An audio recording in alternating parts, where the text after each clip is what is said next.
Hey, good afternoon. How y'all doing? It is Well Red Beard, and we are here for Beard on King, and this is episode 19. And today we're here to talk about the TV series Mr. Mercedes. Now, I didn't really know what to do with this. If you follow me and you know how my stupid brain works, I almost wanted to come here and give you like a little short on short, like I do for short stories, a little recap of each episode. I have managed to stop myself from doing that. This is a mid season one recap. This is episodes 1 through 5. That's where I'm at. It felt like a good time because I'll be honest with you, for days I've been like, all right, I got to talk about episode 1. All right, I got to talk about episode 2. All right, how do I keep them from running together and know what actually happened in each episode? So I'm at the midpoint. Felt like a good time to come and talk to you. I'm enjoying the series. Now, the source material, I only gave 3 stars, but I'm wavering on that. Like I thought about 4.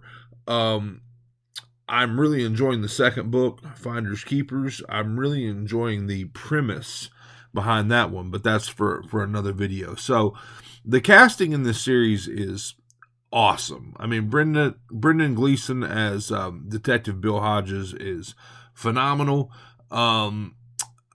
There's just a lot of like secondary roles that are like, for example, briefly before I go into that, for example, um, I'm like, man, does this need to be a 10 episode series?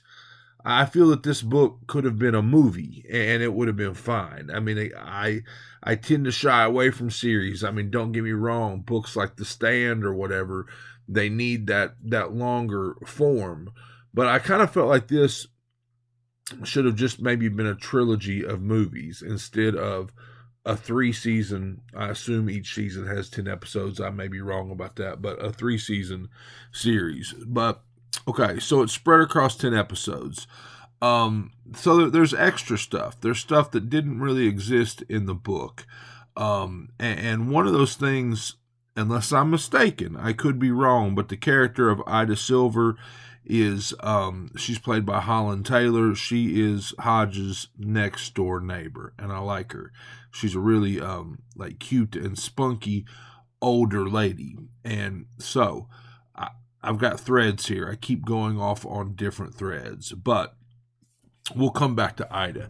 But one thing about the longer form that it gives us more complete characters, like in supporting roles. For example, like the killer, Brady Hartsfield, works in this like computer place, right? This place where he does like tech support.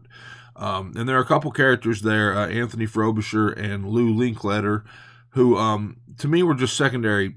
I mean, really throwaway characters almost in the book. I mean, he had to have some relationships, right? But they were throwaway for me in the book, and in the show they are not. Like Breda Wool plays Lou Linkletter, and Robert Stanton plays Anthony Frobisher, and they're excellent. I mean, I just really love what they add to the story.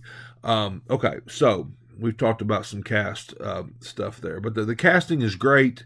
I think initially I had some problems with Harry Treadaway as Brady Hartsfield. Like, I thought maybe he looked a little bit too young, maybe a little bit too frail. But he's growing on me. 5 episodes in, he's growing on me. Kelly Lynch from Roadhouse with Patrick Swayze. Kelly Lynch is awesome as his mom. Mary Louise Parker as Janie. We just recently kind of met her. I mean, couple episodes or whatever, and she's good too. We haven't met Holly Gibney yet, so the character that or the actor that plays Jerome, I mean, he's fine. He's good. I mean, of all the people I've just mentioned, it probably jumps off the screen the least at me, though, if I'm honest, as far as that guy in that role. I don't know, just my personal opinion, but I mean, the casting is great. There's an element of music in the show. Hodges has a record collection and plays records often, during different episodes, and that part is really cool. So there were problems I had with the book, and one of them was Jerome's alter ego. I'll just say that Jerome's alter ego, um, and that so far has not been apparent in the show. So cool.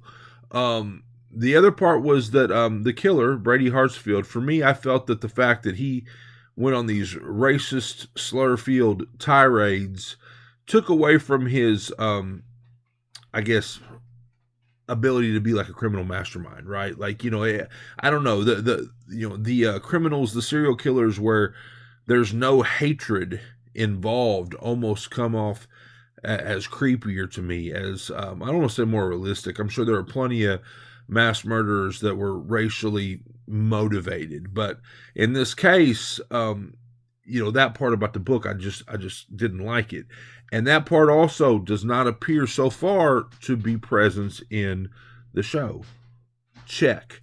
Now, the other part was Hodges and Janie's relationship, the lovey-dovey shit.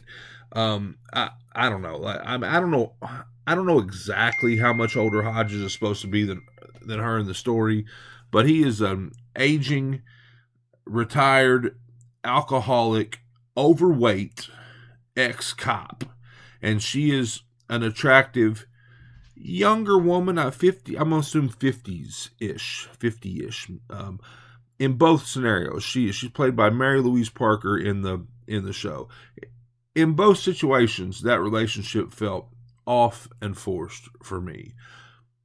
So much so, now back to Ida Taylor, or Ida Silver. Ida is his next door neighbor. She's a attractive, older lady, and she throws herself at Hodges multiple times. I mean, tries to start something with him, and he keeps brushing her off. He brushes her off. I thought that the introduction of this character, who again I believe does not exist in the book, was going to do away with my third, not the third thing I didn't like about the book. But no, that's not the case. I mean, so far I don't know what Ida's importance is now, because Hodges and Janie are a romantic thing. Now, if you've read the book, you know how that relationship comes out. I don't want to go any further into it. That has not happened on screen yet, so I'm still waiting on that, and I'm still waiting to meet Holly. But the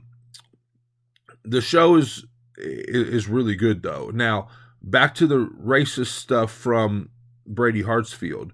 Like, it almost feels like they took it in a complete opposite direction, because there is this like racist KKK skinhead type dude that keeps coming in to the computer place and getting his shit fixed while not assaulting, but verbally assaulting Brady and Lou. Lou is I believe she's a lesbian, but verbally assaulting him, and so much so that Brady goes after him. He takes him out. Again, not a part that's present in the book, I don't believe. Sometimes this shit runs together for me, but I don't believe that that's in the book. And the book felt like, opening crime, which is driving the Mercedes into the crowd of people, and he did some shit along the way, but it was really played down. Like, we kind of went from that to harassing Hodges to culmination. And so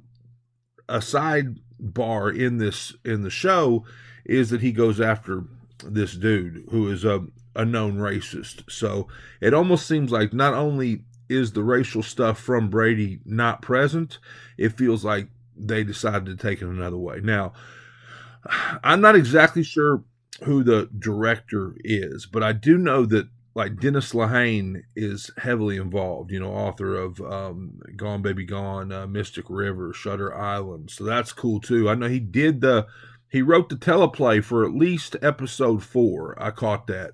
But he's a producer on the other episodes. So that's also, another literary check mark almost. Like, oh, cool, Dennis Lehane's involved. But I'm really enjoying it. The cast is great. I would say series so far, I'm probably at 4 stars. Still don't love the lovey-dovey relationship there. but and it took me a while to kind of believe the Harry Treadaway or whatever as Brady, but yeah, it's really good. I'm really enjoying it. So halfway there, got 5 more episodes left. I'll come back and talk to you about those again. Finders Keepers, I'm really enjoying the story of that, the premise. I'm only like 120 pages in, but I can't wait to get through it and like start that series because the whole idea of the reclusive writer and the trunk full of trunk novels and being discovered by a boy like 35 roughly years after a crime, after someone stole those from the author. It's a really cool premise. Again, I like books about books, so the fact that it's got the whole reclusive writer thing in there, I'm really digging it. So that's it. That's my review. I would say right now I'm 4 stars on the series. We'll come back and we'll check in after I finish the next 5 episodes. This is Mr. Mercedes. I'm watching it on Paramount Plus. That's it. I hope you enjoyed it, and beard out.